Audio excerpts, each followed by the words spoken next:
Hey mom, hey dad, big hello from Canada, especially from Jones and the kids.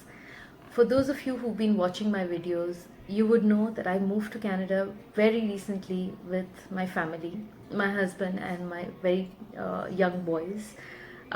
In today's video, I particularly wanted to talk about how Canada is dealing with the COVID 19 situation and how we have managed to ensure that we had all our things sorted out without panicking. Even before I landed in Canada, I knew that I would have to figure everything out myself. Right from caring for my family to cooking, cleaning, grocery shopping, that's my little one talking in the background, and managing the finances. Because let's just say that I had the help and support I needed in Dubai for most of these things. And plus, we were there for 30 plus years, so we knew how to get things sorted. Now we had just getting started getting a routine around the basic things, and the world got hit with the virus. Being in a new country is quite overwhelming in itself, and to top it, if you have a situation like a pandemic, it just makes it worse. But like I always say, planning is key, and that's exactly what we did. First of all, it was nice that the Government of Canada was offering a lot of financial assistance and relief to its people. And I wanted to mention some of the things that we've been reading about and hearing about because these were things that were very new to people like us who come from Dubai. So the Ontario government announced that it would offer one-time payments amounting to 200 Canadian dollars per child who's up to the age of 12, and to the parents for those affected with school and daycare closures. They also announced that for a certain time, customers would be paying off peak prices for their consumption of electricity 24 hours a day. They also announced that they had made temporary changes to residential rental processes where both the tenants and landlords could get help. Now, this would apply to most newcomers to Canada because initially we are all renting when we land here. Also, every Canadian who is losing income due to the pandemic would be eligible to apply for the Canada Emergency Response Benefit, which offers up to $2,000 per month for up to 4 months. Seniors here also receive something called the gains payment on a monthly basis, which is the Ontario Guaranteed Annual Income System payment, and they would be getting an additional support for 6 months, wherein the payments would be doubled. Now, even for working professionals, there we heard about these helplines that are created to file complaints if they have concerns about the health and safety that the employer is not addressing. So, for an employee, if their workplace is closed and they are unable to work, they would or they could rather apply for employment insurance from the federal government. Also, if they've stopped working because of COVID 19, the Canada Emergency Response Benefit may provide them with temporary income of, say, about $500 a week for up to 16 weeks. So we've been hearing and reading a lot of these measures that the government has been taking, and which I think is great, to provide relief to families in such a difficult time. And personally speaking, also, even when it comes to the work culture and whatever I've been hearing from my husband, it's very different experience from that of Dubai. The reason I say this is because from the start of this outbreak, the senior managers in my husband's company have been keeping safety first, of course, but they've all been very supportive and open to address concerns of the staff. For them, along with physical health, the mental health of employees is also key. So they would do everything to make sure the staff is comfortable, whether they were working on site or from home, with no undue pressure. There is no official lockdown declared so far, but of course, everyone is encouraged to stay at home and practice social distancing. They are encouraged to limit the amount of visits outside of the house, especially when it comes to supermarket shoppings. Certain stores here have also temporarily dedicated the opening hours exclusively to seniors and those with vulnerable health conditions.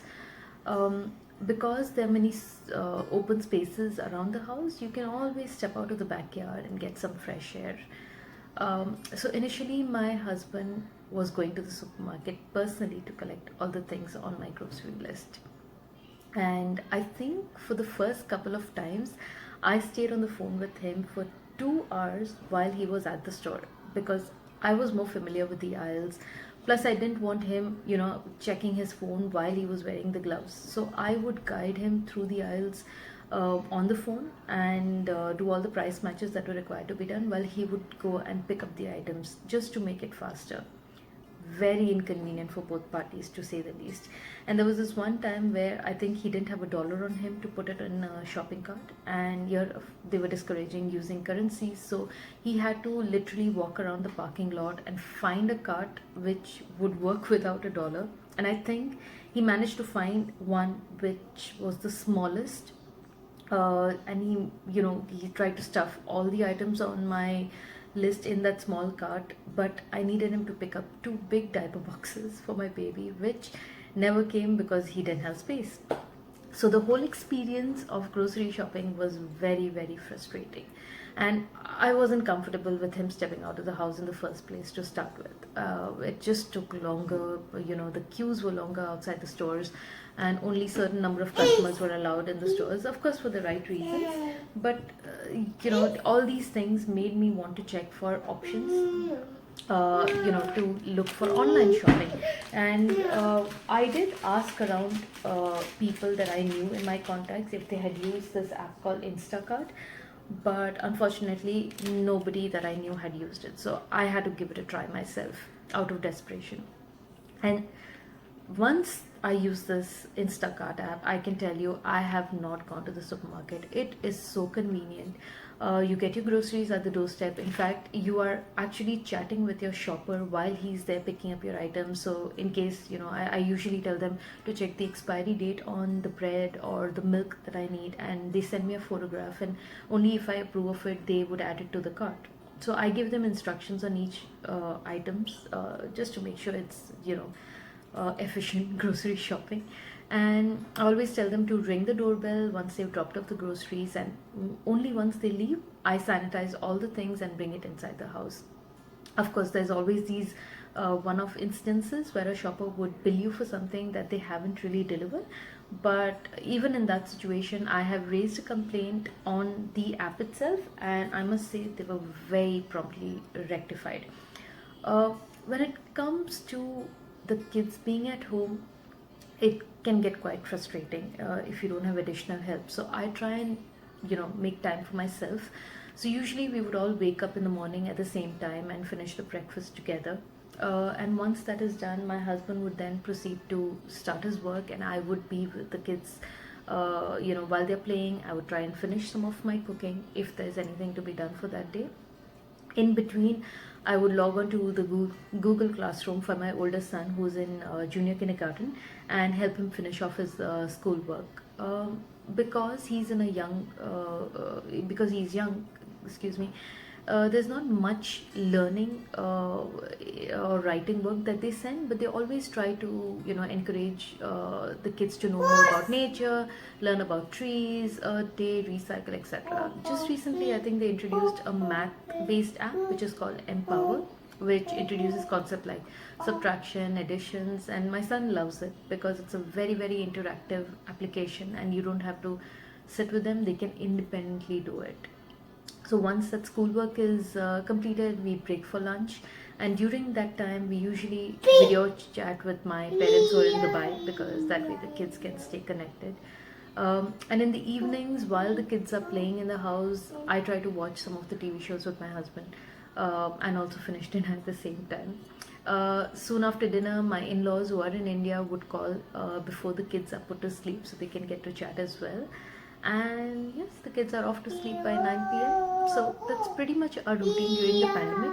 Of course, I wish my kid could go out and interact with other school kids and with his friends, but yes, we'll just have to wait for that. But overall, the situation is quite manageable right now, and that's what I think I like about this place. Canada, is for people who want to feel comfortable in a new place. You don't feel alien. You don't feel that you miss family, because you see a lot of Indians around. You see a lot of other nationalities, ethnicities around, and everybody wants to help. All right, so Uh, that's all that's been happening so far, and I wanted to share how we stocked up on our groceries in my next video. Because initially, I must admit, we all started panicking, but we managed to plan it in a way where we didn't break the bank and we didn't go crazy like some of the other shoppers that I saw. And we've been able to manage it quite well month on month. So do subscribe to my channel, because on my next video I will share how I stocked up, and also how I made sure that things that I bought in bulk lasted longer. So these are some of the things that I have learned while I came here, and I'd love to share them with you. So please subscribe to my channel, and like I always say, make the most of what you have right now, and don't forget to celebrate life. And this is the time that you get with your family that you probably have been cribbing about or complaining that you never got. So please spend enough and more time with them and make beautiful memories.